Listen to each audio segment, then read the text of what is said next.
Hello, everyone. Welcome to episode 2 of Ancient Life Hacks. I am Jared Madsen. I learned Chinese medicine in China. I lived in China for many years. I am fluent in Chinese. I have a master's degree in Chinese medicine, but I'm also interested in ancient cultures of the world. And not just the culture in general, but in particular, things that ancient people have found that have either survived to today and we can incorporate in our daily lives, or maybe things that have been lost that we can uncover and apply those now. That was actually one thing that got me really interested in Chinese medicine, because Chinese medicine is based in theories of Daoism and ancient Chinese principles, but it is a very practical use of those principles. Today, we will be talking about fasting. Okay, so we will be talking about not eating. So what we will do is we will first look at what science tells us. Now we'll do a very, very simplified view of this. So we're not making a science channel, but science has discovered some interesting things that actually confirms a lot of what the ancients are saying. So we'll go over, see what science is saying about fasting. We'll dive into a few cultures. We'll just look at superficially, like what they are saying, and then we're going to dive deeper into particular cultures, like say Buddhism and Daoism and Chinese medicine, and what they have more concrete plans of how you fast. Not just why you fast, but how you do it. What times do you do it at? There are different theories to that. So we're making a whole podcast on this because there's a lot of nuances, a lot of information, but hopefully at the end of this, we'll have a very comprehensive view of cultures around the world, how they looked at fasting, and then how we can potentially incorporate that into our lives with some very specific things that I am confident that nobody else is talking about out there on the internet. So, first things first, what did we say? We said we're talking about science. Okay, so I heard this analogy that seemed like a very easy way to understand how science looks at fasting. So basically you have insulin, right? I believe it's produced in the pancreas.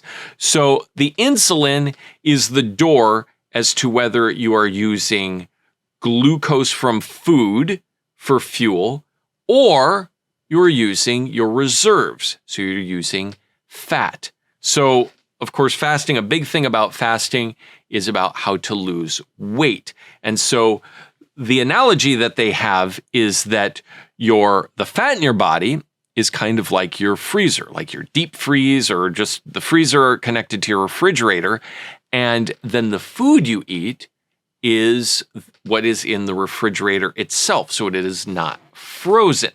So basically, when you eat food, that food turns into glucose, enters the bloodstream, stored in the liver, and that is what gives us energy. Okay, that is the refrigerator. Now, if we have eaten all the food in our refrigerator, the body has no option but to tap into what is in the freezer. If there is food in the refrigerator, the body will go, nah, I'm not going to mess with the freezer.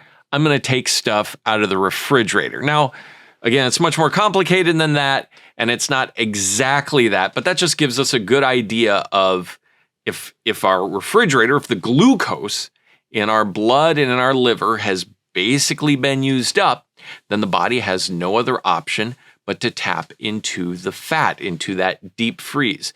And, again, it's just like when you take something out of the freezer, right? It takes a while to thaw, so you might not, the energy is a little bit different. People have noticed when they fast, right? It's not, you maybe don't have as powerful of energy, right? You can't maybe sprint as well, like the power that glucose gives you, but it gives you a more consistent energy, right? It gives you not as high, but it gives you this kind of consistent energy. That's what fat does.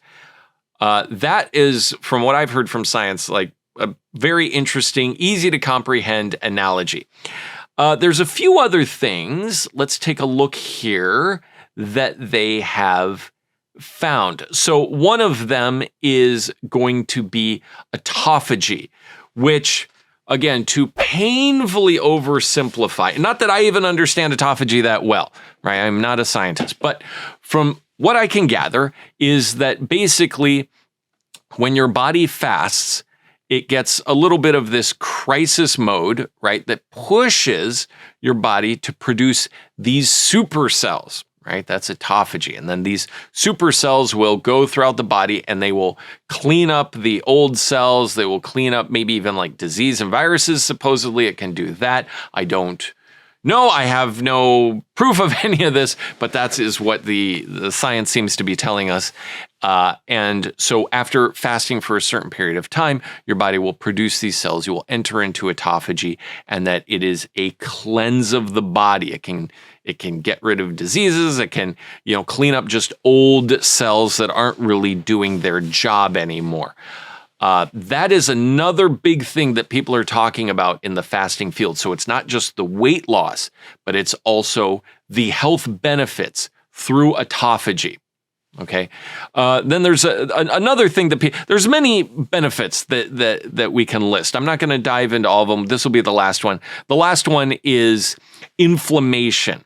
Okay. So, inflammation needs glucose to exist. And therefore, by fasting, people with chronic inflammation, especially inflammation kind of maybe deeper in the body, this chronic inflammation, in theory, by fasting, so basically by using up all your glucose and then using fat for energy, by doing that, then your body simply cannot have inflammation. It needs glucose to have inflammation. So people will also feel, if they have chronic inflammation, that should help with that. Again, you can do your own research online, check with your doctor, obviously, before doing anything like this. But that is what science is telling us. Now, we will get into some of the fun stuff. The fun stuff is what the different cultures are telling us.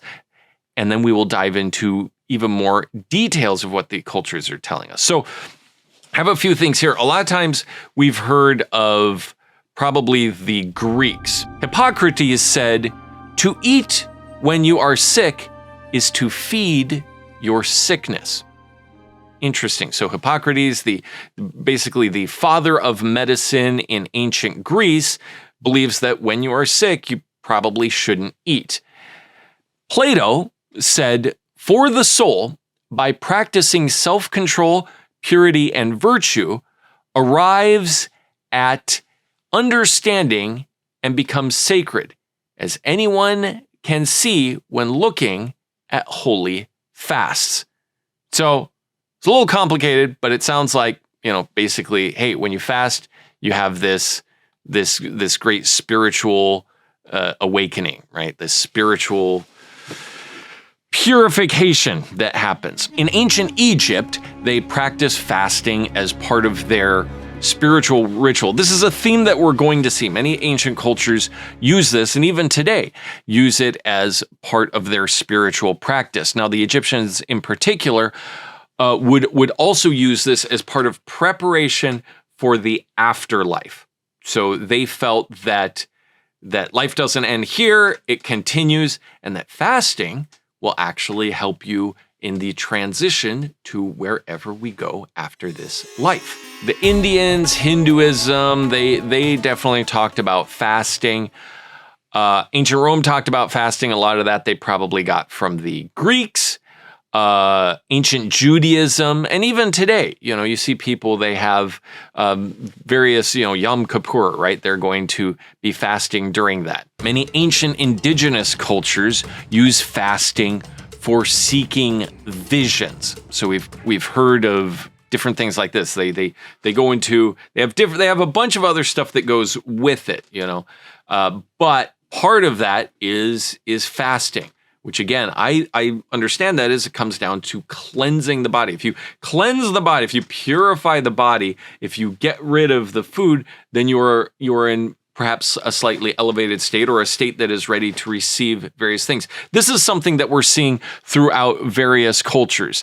They did this in ancient Persia as well, right? It says, "Believed to purify the soul and help individuals overcome evil." And even in ancient Christians, the ancient Christian monks, many of them would practice fasting as well. All right, so now what we're going to do is dive into what Buddhism says. So certain sects of Buddhism believe highly in fasting. But this is where we get into some of these specifics. In Chinese, it's called 过午不食. Okay, so 过 means to go past. 午 means lunchtime. It means noon. We'll get to some of these specific times later in this video, but basically lunchtime. 不, no, 食, to eat. So basically what they're saying is after lunch, stop eating. There have actually been many Buddhist texts written at length about this. The gist is, if you stop eating after lunch, so basically you skip dinner, right? And ideally you're not drinking sodas and stuff like that too, right? You can have water, but you skip dinner, you have water, tea, something like that, but you skip dinner, you do this. They basically do this every day. This is not a once in a while thing. Many monasteries still practice this to this day, that they just simply don't have dinner. They have a nice big breakfast, they have a nice big lunch, and then they do not have dinner. And the gist is that this keeps 100 diseases away, right? So 100 diseases just means diseases in general, right? It keeps diseases away. So this is what we see now, what people call intermittent fasting. Actually, the Buddhists have been doing this for thousands of years. Many ways that people do intermittent fasting now is that they will skip breakfast, maybe they skip lunch even, and they eat dinner. So according to the Buddhists, you're doing this exactly wrong. This is exactly wrong, and we will dive into why this is exactly wrong. And when we learn about the circadian rhythms used in Chinese medicine, we'll learn that you might be able to lose weight, but you're going to be suffering in other areas. So for the Buddhists, again, it's the you keep 100 diseases at bay, but also too, it's part of their just being pure, pure in body, right? Pureness in body helps pureness in the mind. Actually, in a lot of these ancient cultures, in Chinese thought in particular, Chinese medicine in particular, mind and body are not separate. We often say mind and body. We have a physical body and then we have our psychology. But Chinese medicine, we can dive into maybe a little bit today, but we can dive into this more in future episodes. It's the same thing. It starts to go into deeper aspects of the body and how the mental side is actually part of the physical side and the physical side is part of the mental side. It's all one thing. So that's the Buddhists. Now, very briefly, I'm going to touch on some of what the Daoists say. Now, you have to remember that for Buddhists, they generally have, you have a lot of people who would come to Buddhism. Buddhism, the door is open. So generally the practices that they're going to have are going to be more suitable for the masses, right? People can come and you can practice and here's some things that you can do. And then if you go to a temple, right, it's going to be more intense. They're going to have more restrictions and things like that. Now, Taoism traditionally never even had temples, right? Temples for Taoism is actually kind of a newer thing. Traditionally, Taoism was one master passes on basically to one student, maybe two or three, but kind of just one. Now, there are a lot of Taoist practices. There's so many, right? But they're all kind of done in secrecy. Now, a lot of what they do, the initial part has to do with the physical body, a transformation of the physical body to a more spiritual body. And then you have your practice for that. So let me explain. It's almost like how we say immortality, right? They would maybe not say it's immortality and not necessarily the concept of living forever, but more of a transition. So basically taking this physical body and making it a spiritual body that is here in this world, right? This is what many of the Taoists are doing. This is just the beginning of some of their practices. So they will definitely incorporate fasting. They also incorporate taking various herbal formulas that actually have kind of poisons in them. Heavy metals and things like that, things that you definitely should not be taking. So we're not going to explore that too much in this video, or probably in any video. But the idea is that the master knows all about that and how to deal with it. And he's looking over one student. He's there with him all the time, and he guides him through this journey. And he knows what to do if it goes a little bit astray or whatever, right? So in comparison to Buddhism, these things are not suitable for the public. These are not, you need somebody there watching you. It's its own particular path, which again does incorporate fasting and many other things. So we won't dive into that too much, but Chinese medicine finds many of its roots. Chinese medicine is a very large and comprehensive way of looking at medicine and the body. And a lot of that does come from some basic Daoist principles, right? The theory of yin and yang and the 5 elements. So what does Chinese medicine say about fasting? Well, Chinese in general basically says, they have this phrase where you have breakfast like a king, you have lunch like a prince, and you have dinner like a pauper. So what that means is that you're going to have a big, hearty, fulfilling breakfast, right? That's the king.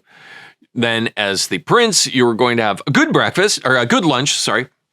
You're going to have a good, healthy lunch, maybe not as big and strong and heavy as breakfast, but it'll also be very good. And then at dinner time, you're going to have, eat like a pauper, right? You're going to have some soup or, something very simple, not a lot of food. That is kind of the guiding principle in the culture itself. That is the idea towards health. Now, does everybody do that? Well, if you've been to a night market in China, you'll know that there's a lot of really good food that comes out after dark. So it's not totally people don't totally follow that all the time, but everybody basically knows like that is one way to health. So it's not, I suppose it could be considered fasting, right? If you're not eating after dinner, right? So you finish dinner at 6 and you have breakfast at 6 in the morning, that's a 12-hour fast. So it's not a super long fast, but that was kind of cultures all around the world. They had these 12-hour fasts, whereas now, many people will eat before they go to bed. Some people wake up in the middle of the night and start eating. So they're not really incorporating any fasting whatsoever. So now we get into what does Chinese medicine say? So we remembered the Buddhists said, let's not eat dinner, right? Let's just do the eat like the king and then eat like the prince, breakfast, lunch, and then let's skip dinner. Let's not mess with that. Okay, well, that's Buddhism. Now let's look at what Chinese medicine rooted in Daoism has to say about that and whether they would agree with that or not. So the big thing that we need to understand, this is going to be the main part of this video, is going to be understanding the circadian rhythm that is from Chinese medicine. So it's simple and complicated all at the same time.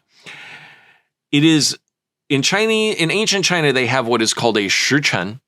Okay, we have 24 hours in a day. They have 12 shichens in a day. So each shichen is 2 hours long. Okay, that makes it easy for us. We can just compare that to the time that we have, and we just remember that it's 2 hours long. Now, each of those time periods, for our use in particular, for fasting, this can connect to many different things, and there's whole ways of thought about this. But for our use today in fasting, each shichen, each 2-hour segment connects to an organ, okay? One of the organs. Now, without going into a whole lot of detail, the whole concept of organs goes a little bit beyond, as I touched on before.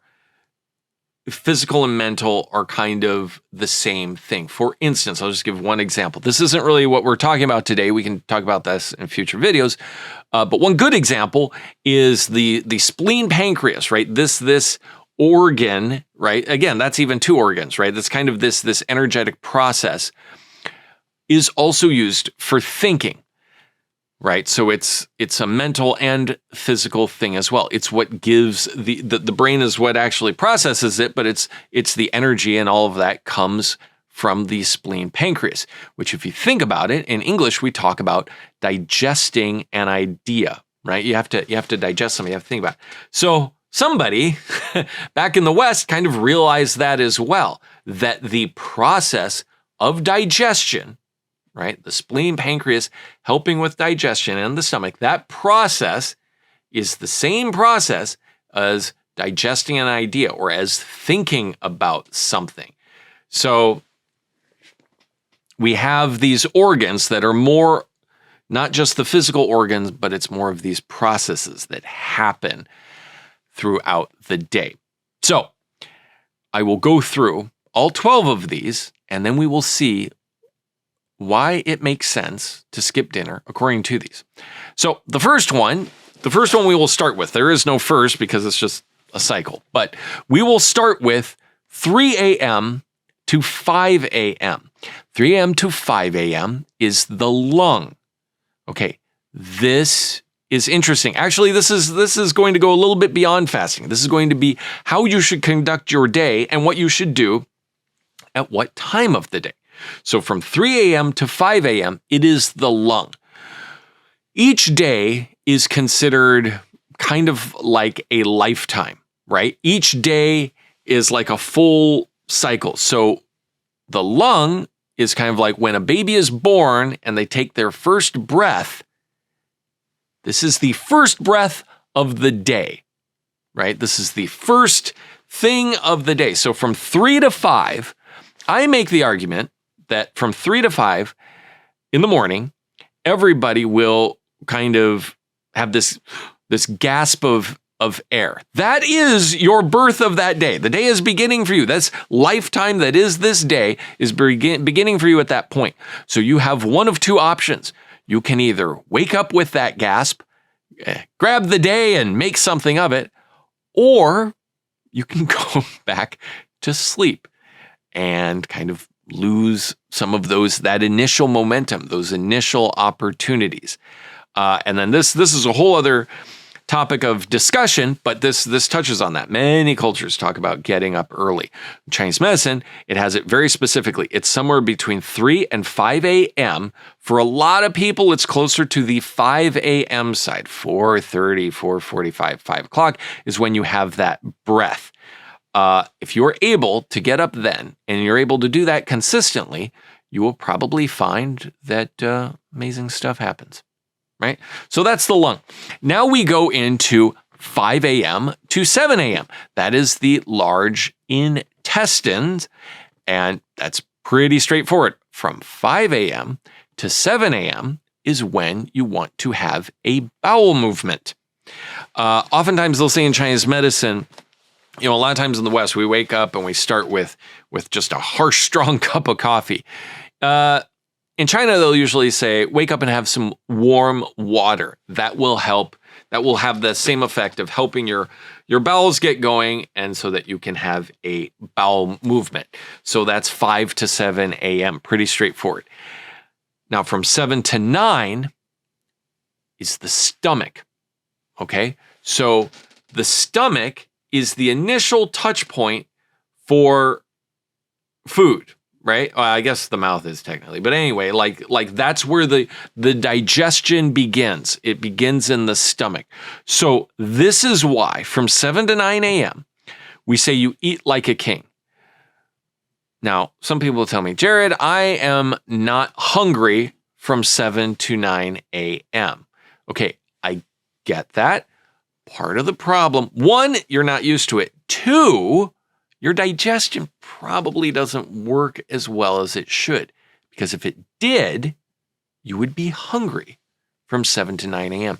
And from 7 to 9 a.m., it's the best time because that's when your stomach is the strongest.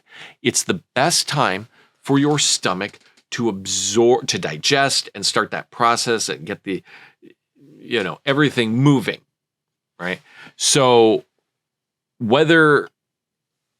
now, one of the reasons that people, that the stomach, if the stomach energy is weak, so it's not necessarily you have, a disease or something, but it's if your stomach energy is weak, then during that time when stomach energy is high, you will not be hungry because it's kind of trying to repair itself.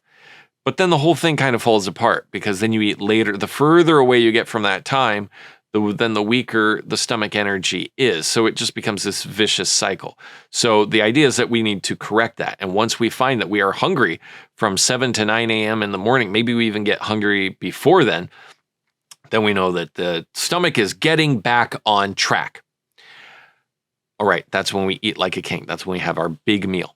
Now, after that, from 9 a.m. to 11 a.m.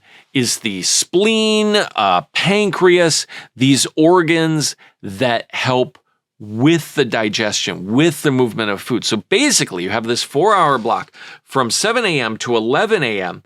that is your prime digestion time. It's the prime time to take the foods and get them going and get them worked through, get the digestion going.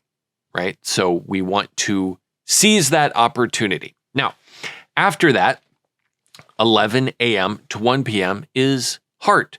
Hey, guess what? Heart, good time to take a little nap, right? Give your heart a breather. So you've had breakfast at, say, 7 a.m. You could even start earlier, right? But you're eating around 7 a.m. and then you're going to have lunch.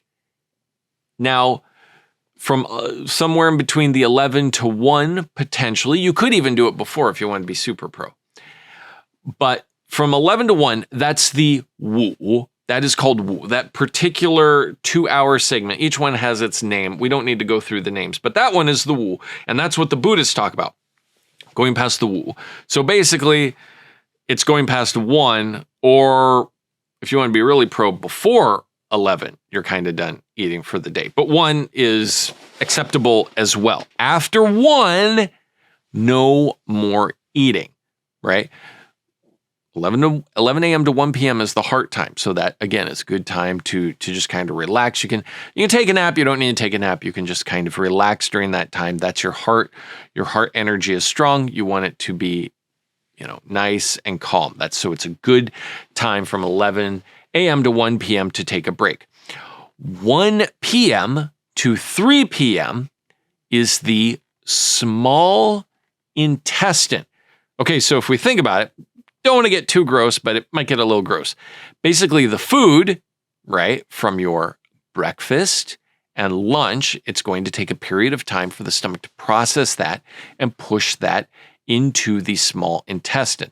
The small intestine is what is actually absorbing, mostly, the stomach does a little bit of this, but it's mostly absorbing all of the nutrients and all of the food that you need. So not to be gross, but again, if you're eating breakfast early and then you're having lunch, basically from 1 p.m. to 3 p.m., your small intestine is finishing up the absorption of your breakfast and beginning the absorption of your lunch, which is great because that's when its energy is strong. So it's able to handle these 2 meals at once and maximize taking all the nutrients and all the good stuff out of both of those meals.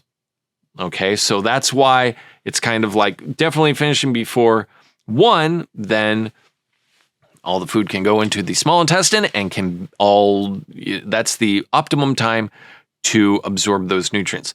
From 3 to 5 p.m. is the bladder. So what do we do during the bladder time? Basically, what that means is that the bladder, that's when it does like its daily cleaning of itself. You may have noticed that later in the afternoon, you get thirsty. Why? Because the bladder is purifying and cleaning itself, and it needs water to do that. So if you're smart, what you do is by 3 o'clock, even a little bit before, but by 3 o'clock, you start drinking water, right? Everybody talks about you need all this water throughout the day. Again, that's another discussion. But if you are going to drink water, 3 p.m. is the time to start. 3 p.m. to 5 p.m. because that's when the bladder really needs water. It's purifying itself. It's purifying the body. It's getting rid of any toxins. That's the time that it happens. So if it has water, then it doesn't have to start pulling. It doesn't have to make you thirsty. It doesn't have to start pulling water from places that maybe shouldn't be pulling water from. Right? You drink some water. You give it water. Some people argue that maybe a light tea. Again, try to not like sugary drinks. Don't even get me started on that. Just water. Let's just stick with water. Warm water is the best. Okay. This is a whole other discussion. I've made videos on this before. We won't go into this, but just in general, room temperature at least, please. No ice. Please don't do it. Don't. Just warm water is even better. Lukewarm. I don't know. Just let's not, enough of the cold water, enough of the ice water. Get rid of it. All right. So from 5 p.m. to 7 p.m. is the kidney. Okay. So from 3 to 5, we had a bunch of water. The bladder purified itself. The bladder is good to go. The kidneys directly connect to the bladder. Those two organs go well together. So with the bladder nice and purified, then the kidneys can purify themselves. And you've already drunk a whole bunch of water. So you don't need to drink. If you have had a lot of water from 3 to 5, you don't need a lot of water from 5 to 7. You can have some. It's not a big deal. But we don't want to have too much. One, because the kidneys don't need nearly as much water as the bladder. And the second reason is we don't want to be going to the bathroom at night. We want to have nice, solid sleeps at night. So 5 to 7 is okay. Much past that, probably tone it down on the liquids. All right. Then from 7 p.m. to 9 p.m., we have some organs. And one organ in particular that is not really, we don't think of it as an organ in Western medicine. It is called Xīnbāo in Chinese, which means heart wrapping. So sometimes they call it the pericardium, but that's actually a different thing. So it's not really right. It's this protective organ you can't really see that goes around the heart, because the heart is such a crucial, important organ. It needs an organ that protects it, right? That's like what protects, what defends against things from attacking the heart. So that is 7 to 9 p.m. So also, again, another good time to chill out. As a side note, the heart connects to happiness. So everybody likes to have a good time from 7 to 9 p.m. Whatever that means, whether it means going out or doing whatever, that kind of fits with this as well. That's the protector, the guards of the heart want to have a little bit of fun from 7 to 9 p.m. Okay, and then from 9 to 11 p.m. is what is called the Sānjiāo in Chinese. Triple burner is what we call it.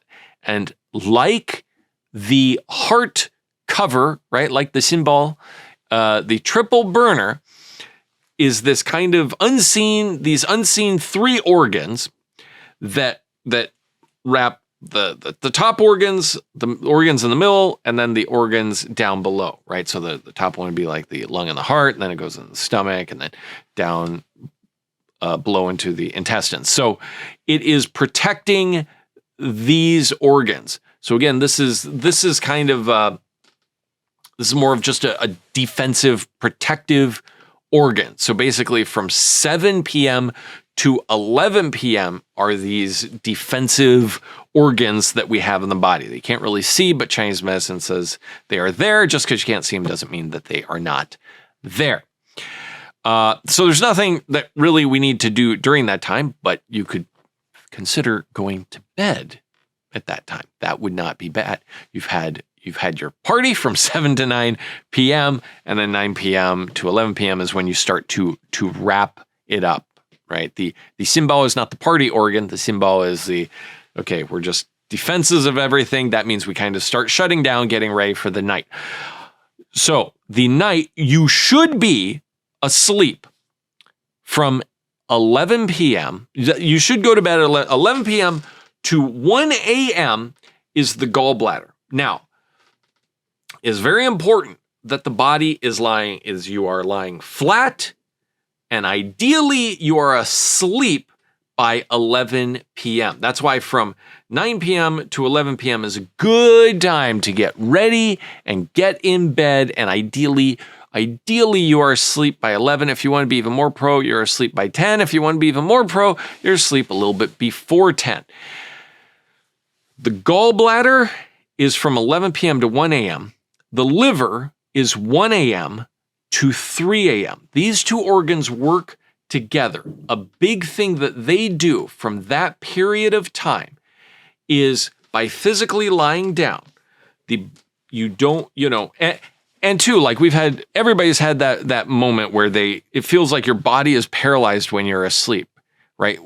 In Chinese medicine, it talks about the blood is leaving the muscles, it's leaving all this, it's going to the liver, right? And the gallbladder helps with this, going to the liver to have the blood purified and have it strengthened. It cannot do that if you are standing up. You have to be lying down to do that, right? The liver really can't do that if you are standing up.